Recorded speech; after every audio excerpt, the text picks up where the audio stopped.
So the most successful part of working on our audio project was definitely how cohesive we were with our ideas. We were on the same page for the entirety of the project and managed to voice out and apply our creative ideas.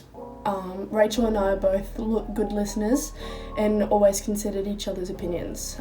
Before saying no to a proposition, we always try it out first. It's like an improv. People will always tell you can't say no, you need to accept and try it first. And then find a better solution. If you don't have a better solution, you can't say no. The most problematic part of our project was that halfway through the brainstorm of ideas, the two other members of our group decided to part ways with this media course, leaving Rachel and I kind of stranded with a workload meant for 4 people. So thankfully Liam, our coordinator, had the kindness to grant us an extra week to catch up, and we definitely showed that we were devoted to get that work done in a week, which we did, and I'm very proud to this day, and I wouldn't have done it any other way, to be honest. For me would be the layering of sounds. I think that it's something that cannot be done as easily with visual images or any other form of media, as a matter of fact, unless that person is trying to produce a very abstract or media product or is a professional with the technique, which I am not, and I don't think that many of us are. I think that layering sound actually allows the listener to gain insight on the context and the location of the event.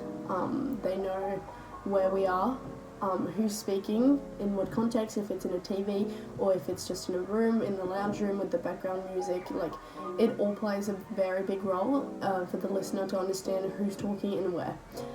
We tried with Rachel to listen to the whole media project throughout and at the end with a black screen, so without staring at the timeline, and we really managed to immerse ourselves and really disconnect for a second from the real world and really try and be in this media project. And every person that I've showed it to agreed with the fact that the layering really sounds amazing in the final time. YouTube and the Formalization of Amateur Media, which is a research article by Jane Burgess, written in 2012.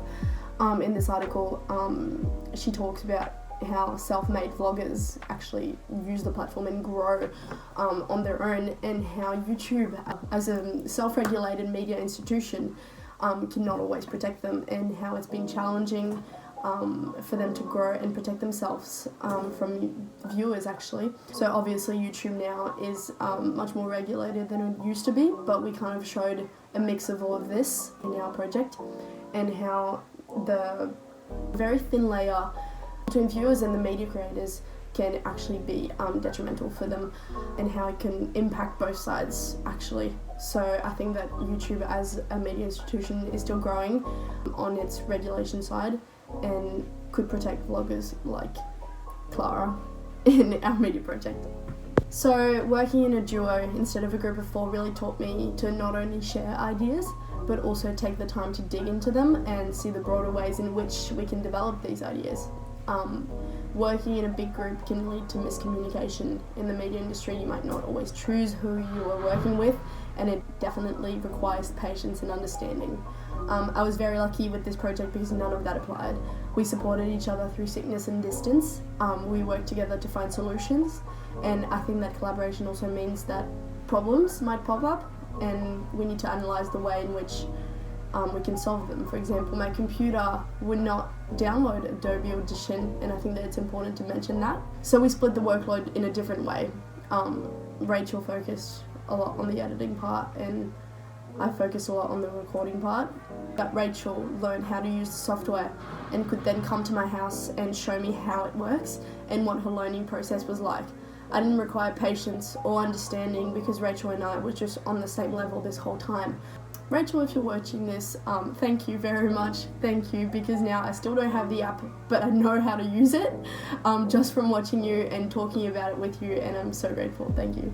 Now, the feedback that we got in week 8 was actually not on our rough cut. It was actually on our pitch, because we did not have a rough cut yet, because we just learned that 2 of our other group mates left.